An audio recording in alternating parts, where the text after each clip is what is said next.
بسم اللہ الرحمن الرحیم۔ السلام علیکم دوستو، دنیا بھر کی بریکنگ اور سلیکٹڈ نیوز میں آج آپ سنیں گے، لیکن اس سے پہلے اگر ہو سکے تو لائک اور سبسکرائب کا بٹن ضرور دبا لیں۔ شکریہ۔ بھارتی ریاست کرناٹک کے علاقے بالا گاڑی میں سرکاری کالج نے حجاب پر پابندی لگا دی ہے۔ بھارتی میڈیا کے مطابق بھارت کی دیگر ریاستوں کی طرح کرناٹک میں بھی گزشتہ چند ماہ سے ہندوؤں کی دیدہ دلیری بڑھتی ہے۔ نفرت کی آگ اب تعلیمی اداروں میں بھی بھڑکائی جا رہی ہے۔ ریاست کرناٹک کے سرکاری کالجز میں ہندو طلباء اور طالبات زعفرانی رنگ کے سکارف پہن کر آتے ہیں اور مسلمان طالبات پر دباؤ ڈالتے ہیں کہ وہ حجاب بند کریں۔ کالج کے پرنسپل نے کہا کہ حجاب کے معاملے پر کالج کے اساتذہ کا اجلاس طلب کیا گیا، جس کے بعد ہی حجاب اور سکارف پر پابندی لگائی گئی ہے۔ کالج پرنسپل نے مزید کہا کہ مسلم طالبات چاہیں تو اپنے سر کو ڈھانپنے کے لیے شال یا چادر استعمال کر سکتی ہیں۔ ڈگری کالج میں تقریباً 850 طلبہ ہیں، جن میں سے 1/4 مسلمان ہیں۔ حجاب کرنے والی طالبات نے کالج کے اس فیصلے پر شدید ناراضگی کا اظہار کیا ہے۔ یاد رہے دوستو کہ کچھ عرصہ پہلے کرناٹک کے ضلع اڈوپی میں بھی ایک سرکاری کالج کے پرنسپل نے مسلم لڑکیوں کو حجاب پہن کر کیمپس میں داخل ہونے سے روک دیا تھا۔ طالبات کی جانب سے شدید احتجاج کے باعث پرنسپل کو اپنے احکامات واپس لینا پڑے تھے۔ دوسری طرف غیر سرکاری تنظیم جینوسائیڈ واچ کی جانب سے بھارت میں مسلمانوں کی نسل کشی کا ایمرجنسی الرٹ جاری کیا گیا ہے۔ امریکہ کی غیر سرکاری تنظیم NGO جینوسائیڈ واچ نے بھارت کے لیے نسل کشی کی ہنگامی حالت کا اعلان کرتے ہوئے کہا کہ بھارت اس وقت مسلمانوں کی نسل کشی کے 8ویں مرحلے میں داخل ہو چکا ہے۔ بھارت مسلمانوں کی مکمل پامالی سے صرف ایک قدم دور ہے، جبکہ بھارتی وزیر اعظم مسلمانوں کی نسل کشی ہوتے دیکھ کر خوش ہوتے ہیں اور ان کی نفرت سے بھری نازی طرز کی تنظیم ہے جو ہٹلر کو سراہتی ہے۔ اس سے پہلے جینوسائیڈ واچ کی جانب سے مقبوضہ وادی میں بھارتی مظالم اور ان کی نسل کشی سے متعلق الرٹ جاری کرتے ہوئے بھارت سے اسے روکنے کا مطالبہ کیا گیا تھا۔ اس سے پہلے جینوسائیڈ واچ کی جانب سے مقبوضہ وادی میں بھارتی مظالم اور ان کی نسل کشی سے متعلق الرٹ جاری کرتے ہوئے بھارت سے اسے روکنے کا مطالبہ کیا تھا۔ مقبوضہ وادی کو بھارتی آرمی نے دنیا کی سب سے بڑی اوپن ایئر جیل میں تبدیل کر دیا ہے۔ الرٹ جاری کرتے ہوئے عالمی تنظیم کا کہنا تھا کہ مقبوضہ وادی میں انسانی حقوق کی خلاف ورزیاں، تشدد اور جبری قید کا سلسلہ جاری ہے اور مسلمان رہنماؤں کو جلا وطن کرنے کی کوشش کی جا رہی ہے۔ نقل و حرکت اور میڈیا پر پابندی لگا دی گئی ہے، جبکہ مسلمان شہریوں کے مقابلے میں جدید اسلحے سے لیس 6 لاکھ ہندو اور سکھوں پر مشتمل بھارتی آرمی ہے۔ جینوسائیڈ واچ نے کہا تھا کہ بھارتی آرمی 2016 سے اب تک 70,000 سے زائد وہاں لوگوں کو شہید کر چکی ہے، جبکہ 1990 تک ہندو پنڈت معاشی طور پر حاوی تھے اور BJP نے پچھلے 5 سالوں میں اقتدار میں آ کر ہندوؤں کو دوبارہ مضبوط کیا ہے۔ بھارتی سپریم کورٹ نے مسلمانوں کے خلاف دیے گئے متنازع بیانات پر اتراکھنڈ ریاست اور دہلی پولیس کو نوٹس جاری کر دیے ہیں اور 10 دن کے اندر اندر جواب جمع کرانے کی ہدایت کی گئی ہے۔ سپریم کورٹ کا اس حوالے سے کہنا تھا کہ ایسے اور مقدمے بھی زیر التوا ہیں جس میں درخواست گزار نے مسلمانوں کے خلاف نفرت انگیز تقاریر کرنے والوں کی فوری گرفتاری اور ان کے خلاف قانونی کارروائی کرنے کا مطالبہ کیا ہے۔ کسی مذہب کو نشانہ بنانے کے نام پر منعقد کی جانے والی تقریبات میں اضافہ ہو گیا ہے اور ایسی ہی تقریب 23 جنوری کو علی گڑھ میں منعقد ہونے جا رہی ہے۔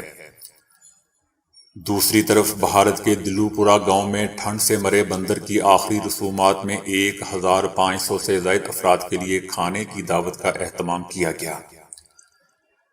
لوگوں نے بندر کے جنازے کی تمام رسومات میں حصہ لیا، جس میں باڈی کو جلا کر مردے کی موکشا کا عمل بھی شامل تھا۔ موکشا روح کی آزادی اور اس کے اصل بے عیب جوہر کے ادراک کی ایک خاص حالت کو کہتے ہیں۔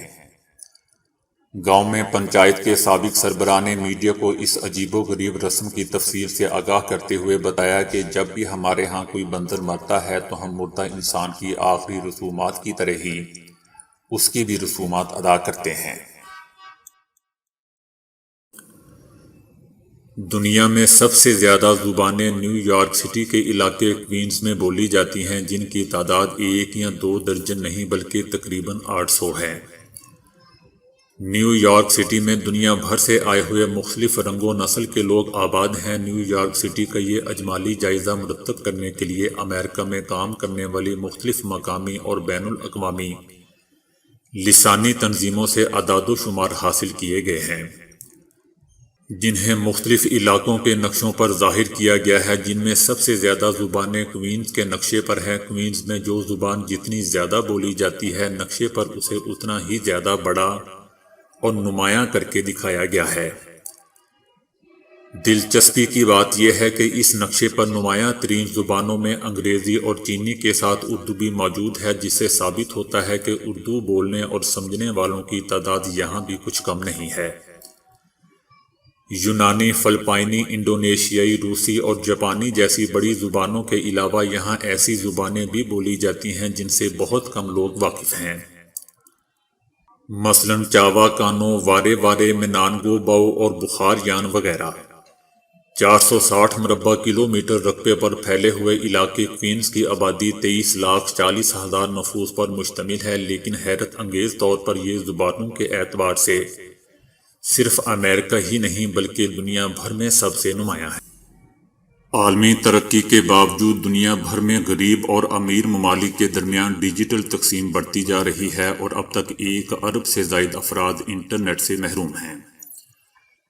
اس طرح وہ نہ صرف جدید معلومات بلکہ کاروباری مواقع سے بھی محروم ہیں۔ ملازمت ہو، تعلیم، تجارت ہو یا روزمرہ معلومات، انٹرنیٹ اب ہر ایک کی ضرورت بن چکا ہے۔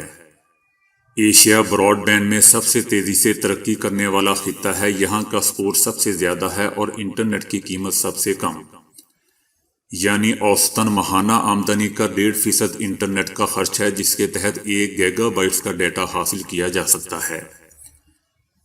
دوسری طرف سروے سے پتہ چلا ہے کہ 1 ارب افراد اب تک انٹرنیٹ سے محروم ہیں، تاہم اس صورتحال کو ختم کرنے کے لیے غریب ممالک میں $428 ارب کے انفراسٹرکچر کی ضرورت ہے، ورنہ دنیا کے 1 ارب افراد انٹرنیٹ سے محروم رہ سکتے ہیں۔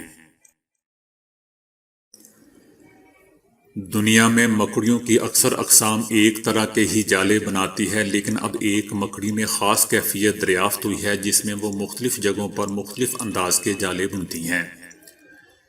یہ مختلف جگہوں پر مختلف انداز میں اپنا گھر بناتی ہیں۔ زمین پر رہتے ہوئے یہ ایک سیدھے رسے کی طرح کا جال بناتی ہیں جس کے کناروں کو قریبی پتوں اور شاخوں سے باندھ دیتی ہے۔ تالاب اور پانی میں یہ زمینی جالے کی طرح کا جالا بناتی ہیں، لیکن اس کے عمودی دھاگوں کو پانی کی سطح پر لا کر چھوڑ دیتی ہیں۔ اس نے وقت کے ساتھ ساتھ اپنے گھر بنانے کے گر بھی سیکھ لیے ہیں اور پانی، خشکی اور ہوا میں جالا بنانے کے نئے انداز اور طریقے ڈھونڈ نکالے ہیں۔ 4 سال سے 6 سال کے بچوں کی صحت ان میں بہتر تعلیمی کارکردگی کی وجہ ہو سکتی ہے، یعنی اگر اس عمر کے بچے اپنے ہم عمروں کے مقابلے میں زیادہ دور تک چل پاتے ہیں تو وہ تعلیمی صلاحیت میں ان سے بہتر کارکردگی دکھا سکتے ہیں۔ 4 سے 6 برس تک کے بہت چھوٹے بچے بھی اگر چلنے اور دوڑنے والے ٹیسٹ میں بہتر کارکردگی دکھاتے ہیں تو اس کا مطلب یہ ہے کہ ان کے دماغ کا حجم بڑا ہے، جس میں نیورون، اعصابی خلیات دیگر کے مقابلے میں زیادہ ربابت رکھتے ہیں۔ سائنسدانوں نے دنیا بھر کے والدین پر تشویش کا اظہار کیا ہے جو اپنے بچوں کو باہر نہیں نکالتے اور انہیں بھاگنے دوڑنے کا وقت نہیں دیتے۔ والدین نہیں جانتے کہ گھر پر ٹی وی اور ٹیبلٹ دکھا کر بچوں کو وہ کس جانب دھکیل رہے ہیں۔ اگر بہت چھوٹے بچے بھی ورزش سے دور ہیں تو یہ کوئی اچھی بات نہیں ہے۔ سائنس بتاتی ہے کہ سیکھنے اور جاننے کا عمل بچوں کی اوائل عمری میں ہی ہوتا ہے۔ اس مرحلے پر انہیں چلنے، دوڑنے اور سخت کھیل کا عادی بنایا جائے تو اس کے مثبت ذہنی اثرات پوری زندگی پر حاوی رہتے ہیں۔ ماہرین نے بچوں کے لیے 6 منٹ کا ایک تدریسی ٹیسٹ بنایا۔ جن بچوں میں ورزش اور دوڑنے کی عادت تھی انہوں نے ہر قسم کے ٹیسٹ میں بہتر کارکردگی دکھائی۔ تو دوستو ابھی کے لیے اتنا ہی۔ ویڈیو کو لائک اور شیئر کرنے کا بہت بہت شکریہ۔